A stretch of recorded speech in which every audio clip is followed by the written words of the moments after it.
Look at your keyboard. Q, W, R to Y. Why those letters? Why in that order? You've been typing on this layout your entire life. You know it by muscle memory. You never had to think about it. But has it ever occurred to you that this order makes absolutely no sense?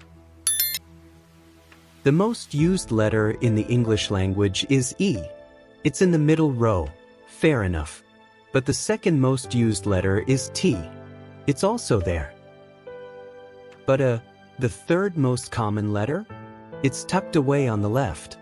And the least used letter in English, Z? Right there, bottom left. Easy to reach. This layout wasn't designed for speed. It wasn't designed for comfort. It wasn't even designed for humans. It was designed for a machine that no longer exists. The year is 1868. A man named Christopher Latham Sholes is sitting in a workshop in Milwaukee, Wisconsin. He has just invented something remarkable. The first practical typewriter. It's a beautiful machine, mechanical, precise, revolutionary. For the first time in history, anyone can produce clean, readable text without handwriting. But there's a problem, a serious one.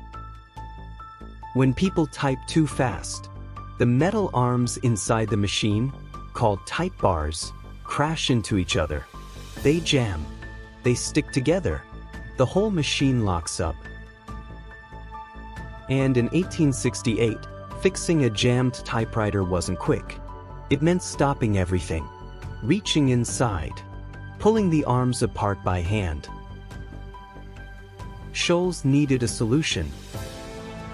So he did something clever, and something that would affect every human being on the planet for the next 150 years. He rearranged the keys. Not to make typing faster, not to make it more comfortable, but to slow typists down just enough to prevent the machine from jamming. He separated the most common letter combinations in English.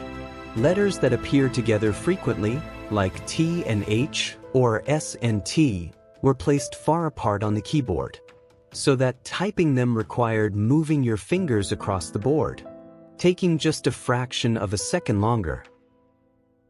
Enough time for the type bars to reset, enough time to prevent the jam. The QWERTY layout wasn't an accident. It was a deliberate handicap, built into the machine, invisible to the user. Now fast forward to 1932. A professor named August Dvorak has spent years studying how humans type. He analyzed thousands of words.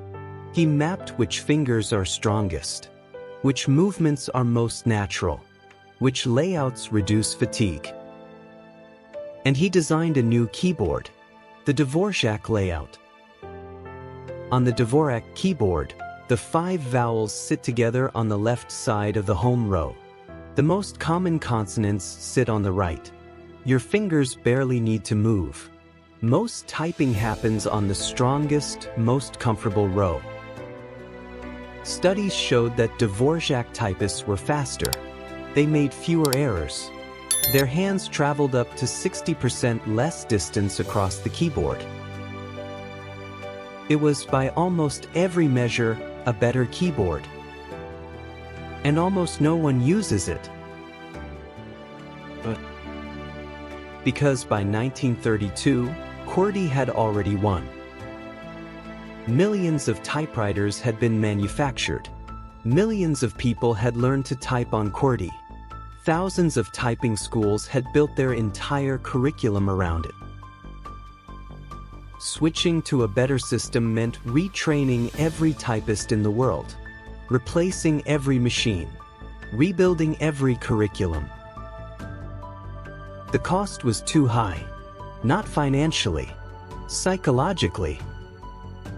People had already invested years learning QWERTY. Asking them to start over felt like a loss, even if the new system was objectively better. Economists call this a network effect. When enough people use a system, the system becomes the standard, not because it's the best, but because changing it costs more than keeping it.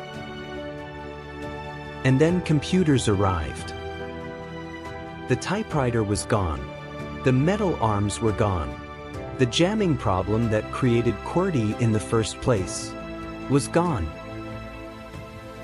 There was absolutely no technical reason to keep this layout. And yet, every computer keyboard in the world kept it. Every laptop, every phone, every tablet. QWERTY survived the death of the machine it was built for. Because by then, it wasn't just a keyboard layout anymore. It was muscle memory.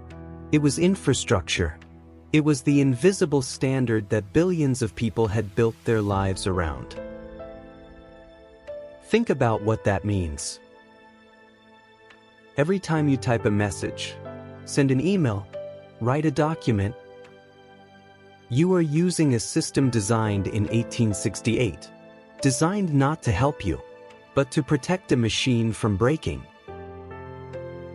A machine that hasn't existed for over 50 years. You inherited a solution to a problem you've never had, and you use it billions of times in your life without ever once questioning it.